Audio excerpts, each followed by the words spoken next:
Afternoon, General Bali. Such a pleasure to have you as a part of a main sponsor for the conference, as a moderator, and a very interactive participant. Thank you. A couple questions that come to my mind. Artificial intelligence as an evolving technology that's shaping up. How would you utilize that to secure or ensure security of the country? That's an excellent question, and as you very rightly said, the whole business of artificial intelligence as applicable is right now evolving.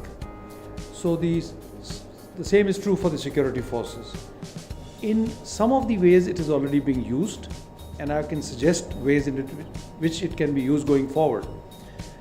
First of all, there is a host of satellite imagery that the armed forces have, which needs to be analyzed all the time to see that there are no, for example, enemy build-ups or no changes happening which can strategically affect us. There is also a great deal of chatter between militants operating in Kashmir or elsewhere, which is captured using very rudimentary radio sets. So we really have reams of that data. But what is the interrelation in that data? Who exactly is talking? What are they likely to do next? Are things that still need to be worked out, and I think AI can help a great deal. Thirdly, we repeatedly hear about terrorist attacks anywhere in the world, including in the US, and of course we've ourselves suffered many attacks. Now the fact of the matter is that much of this can be prevented or obviated if those signs are picked up early. And one of the very potent ways to pick it up is to deeply trawl the social media to pick up the right signs. Today what we are doing, I think, is more of manual searches using keywords. Take the case of US, the last few attacks. In every single case, the man had put something up on the Facebook, right, but it wasn't seen in time. So I think these are some of the uses. You could also use the data of post-operation trauma to check out as to what the impact of operating is going to be on soldiers. This is an area which has not been worked upon very much. We are a hardy lot as it goes in our country, but I think going forward that's another area where we could use. So these are my suggestions. General, I think that's a very credible answer, and would certainly look forward to you influencing not just the social context, but the think tanks at all corners to make this happen, because we respect and value our soldiers. The second question that I would like to check with you was, being a moderator and an interactive participant in the conference, what learnings would you recommend to the consultants out there? Right, so this really is a question that is most contemporary and uppermost on everybody's mind. And I very carefully listened to the two panel discussions, including the one that I moderated. Some of the takeaways are that, first of all, we must recognize the challenge and the opportunity it poses. There is often a syndrome where consultants tend to think that they're exceptional, that they are elitist, and they really don't require anybody else to consult with them. The fact of the matter is that we are moving into a new paradigm, and therefore we should start thinking like that.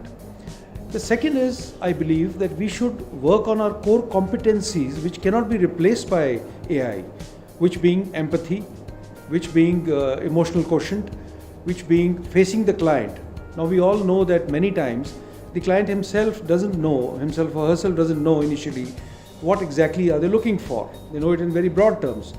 So once the AI has generated some options and analysis, somebody still has to go back, discuss it with them, and to tweak the answers, and to maybe throw the answers back into the data and to come up with new answers.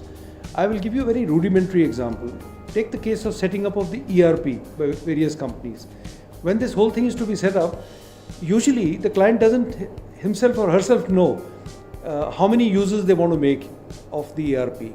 It's only when you understand each other, talk to each other many times, sit across the table, that the provider can then give you the solutions. I think AI will pretty much do that. The last thing I would want to say, which Mr. Das said in the morning today, we need to learn, relearn, reskill ourselves to face AI, and where possible and where required, unlearn. I think these things are very much required to surmount the challenges and meet the opportunities of AI.